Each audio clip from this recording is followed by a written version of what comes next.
بسم اللہ الرحمن الرحیم۔ عزیز طلبہ، آج ہم 10ویں کلاس کے جماعت دہم کا سبق نمبر 10 جس کا عنوان ہے نام دیو مالی کا خلاصہ میں آپ پڑھوں گی۔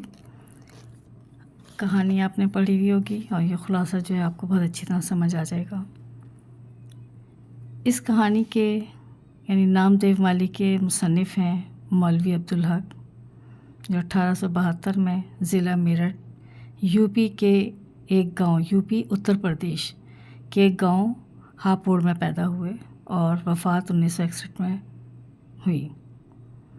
آپ ساری عمر اردو زبان و ادب کو ترقی دینے میں ہمتاً مصروف رہے۔ آپ کی خواہش تھی کہ اردو کو پاکستان کی سرکاری، دفتری اور ذریعہ تعلیم کی زبان بنانے کے لیے بنایا جائے۔ اس کے لیے آپ نے بہت کوشش کی۔ آپ یونیورسٹی بنانا چاہتے تھے مگر یونیورسٹی تو نہ بن سکی۔ کراچی میں اردو کالج بن گیا۔ نام دیو مالی مولوی عبدالحق کی تصنیف چند ہم عصر سے اخذ کی گئی ہے اور یہ اب میں آپ کے سامنے پڑھتی ہوں اس کو۔ اس سبق میں مولوی عبدالحق نے ایک مالی کا قصہ بیان کیا ہے جس کا نام تھا نام دیو۔ یہ مقبرہ رابعہ دورانی اورنگ آباد ہندوستان میں جگہ کا نام ہے، وہاں پر یہ مالی تھا۔ ذات کا ڈھیڑ کہتے ہیں بچوں ہندوؤں کی ایک سب سے نچلی ذات، اس کا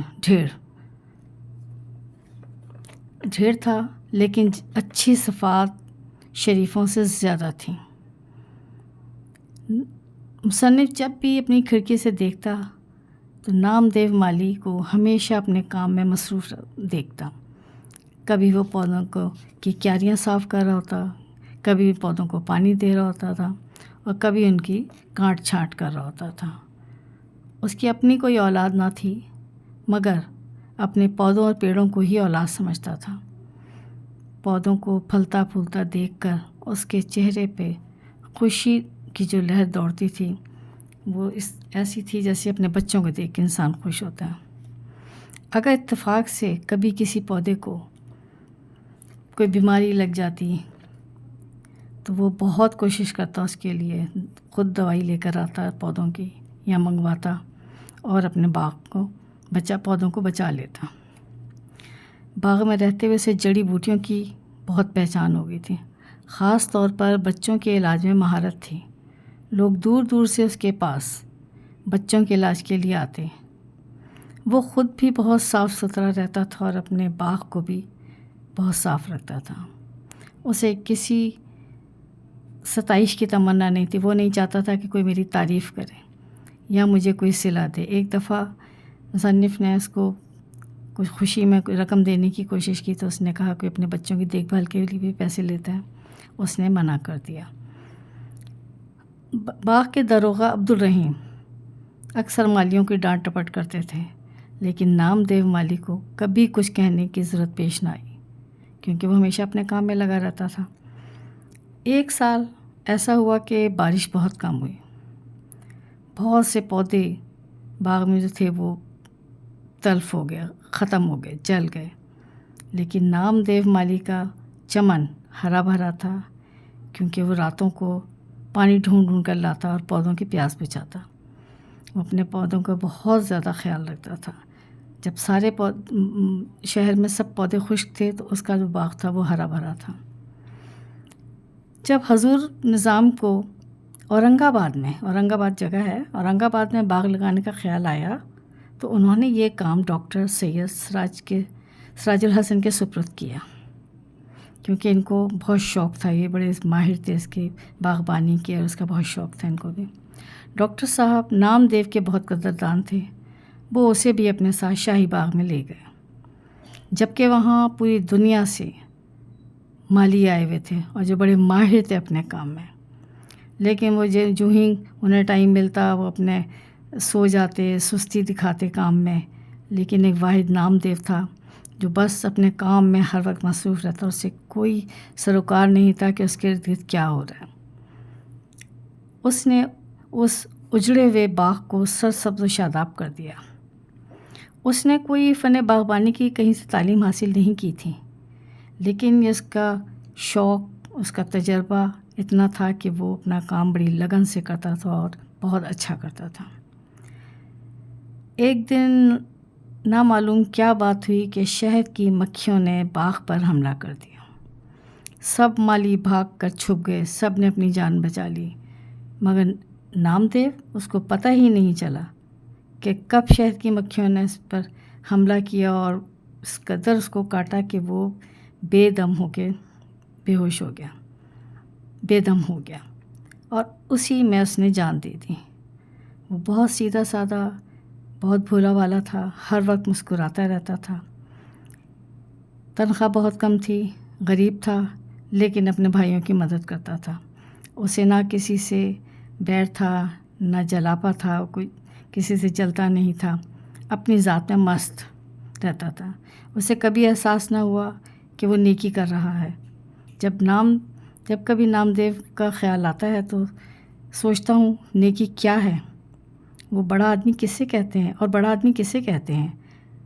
نامدیو نیک بھی تھا اور بڑا بھی تھا تو وہ ذات کا ڈھیر، پر اچھے شریفوں سے زیادہ شریف تھا۔ وہ اپنے کام میں مگن رہتا تھا، اسے کسی کی کوئی پرواہ نہیں تھی، اسے صرف اپنا کام اچھا لگتا تھا اور کام سے ہی محبت کرتا تھا۔ ہر شخص میں اللہ تعالیٰ نے بچوں کوئی نہ کوئی صلاحیت رکھی ہے، مگر کوئی بھی اس کی حد تک، درجہ کمال تک نہیں پہنچتا، نہ کبھی پہنچ سکتا ہے، لیکن وہاں تک پہنچنے کی کوشش ہی میں انسان بنتا ہے۔ لہٰذا اس سے سبق یہ ملتا ہے کہ اللہ تعالیٰ نے جو صلاحیت ہمیں دی ہے، ہمیں اس سے بھرپور فائدہ اٹھانا چاہیے، بھرپور محنت کرنی چاہیے اور دوسروں کو بھی اس سے فائدہ پہنچانا چاہیے۔ یہ اس کہانی کا لب لباب تھا۔ اب میں آتی ہوں سوالوں کے جواب کی طرف۔ پہلا سوال ہے اس کا، نامدیو مالی نے پانی کی قلت کے زمانے میں چمن کو کیسے شاداب رکھا؟ نامدیو مالی نے پانی کی قلت کے زمانے میں بھی، جب پینے کا پانی بہت مشکل سے مل رہا تھا، اس نے کہیں نہ کہیں سے ڈھونڈ کر پانی لایا یہ اور پودوں کی پیاس بچائی۔ جب پانی کی قلت اور بڑھی تو اس نے راتوں کو بھی ڈھونڈ کر لانا شروع کر دیا۔ پانی کیا تھا؟ یوں سمجھیے آدھا پانی آدھی کیچڑ، مگر یہی گدلا پانی، مٹی والا پانی، پودوں کے حق میں آب حیات تھا۔ سوال نمبر 2 ہے، نامدیو مالی نے انعام لینے سے کیوں انکار کر دیا؟ جواب اس کا ہے، جب ڈاکٹر صاحب نے اس کی بے مثل کارگزاری پر انعام دینا چاہا تو اس نے یہ کہہ کر انعام لینے سے انکار کر دیا کہ اپنے بچوں کے پالنے پوسنے میں کوئی انعام کا مستحق نہیں ہوتا، کیسی ہی تنگی ترشی ہو وہ تو ہر حال میں ہی کرنا پڑتی ہے۔ سوال نمبر 3 ہے، لوگ بچوں کے علاج کے لیے نامدیو کے پاس کیوں آتے تھے؟ جواب ہے اس کا، باغوں میں رہتے رہتے اسے جڑی بوٹیوں کی بہت شناخت ہو گئی تھی، خاص کر بچوں کے علاج میں اسے بڑی مہارت تھی۔ وہ اپنے باغ ہی میں سے جڑی بوٹیاں لا کر بچوں کا علاج کرتا اور وہ علاج مفت کرتا تھا، اس کی کوئی قیمت نہیں لیتا تھا۔ سوال نمبر 4، نامدیو کی موت کا سبب کیا تھا؟ جواب ہے اس کا کہ ایک دن نامعلوم کیا بات ہوئی کہ باغ پر شہد کی مکھیوں نے حملہ کر دیا۔ سب مالی بھاگ کر چھپ گئے۔ نامدیو کو خبر تک نہ ہوئی کہ کیا ہو رہا ہے، وہ اپنے کام میں لگا رہا۔ مکھیوں کے غضبناک جھنڈ نے، جھلڑ ہوتا ہے جھنڈ، ہجوم نے اسے اتنا کاٹا کہ وہ بے دم ہو گیا اور آخر اسی حالت میں جان دے دی۔ سوال نمبر 5، مصنف کے خیال میں اچھا انسان کیسے بن سکتا ہے؟ جواب اس کا ہے، ہر شخص میں قدرت نے کوئی نہ کوئی صلاحیت رکھی ہے۔ اس صلاحیت کو درجہ کمال تک پہنچانے میں ساری نیکی اور بڑائی ہے۔ درجہ کمال تک نہ کبھی کوئی پہنچا ہے نہ پہنچ سکتا ہے، لیکن وہاں تک پہنچنے کی کوشش میں ہی انسان بنتا ہے۔ سوال نمبر 6، نامدیو مالی کے اوصاف میں سب سے نمایاں وصف یعنی خوبی کیا تھی؟ جواب ہے، نامدیو مالی کے اوصاف میں سب سے نمایاں وصف اس کے کام میں سچی لگن اور محبت تھی، بہت لگن کے ساتھ کام کرتا تھا۔ یہ ہمارے آج کا سبق کا خلاصہ ہے۔ اور سوال جواب ہیں. امید ہے آپ کو سمجھ آ گئی ہوگی. باقی آپ درسی کتاب سے جب اس پوری کہانی کو پڑھیں گے تو آپ کو یہ بہت اچھی طرح سمجھ آ جائے گی. شکریہ.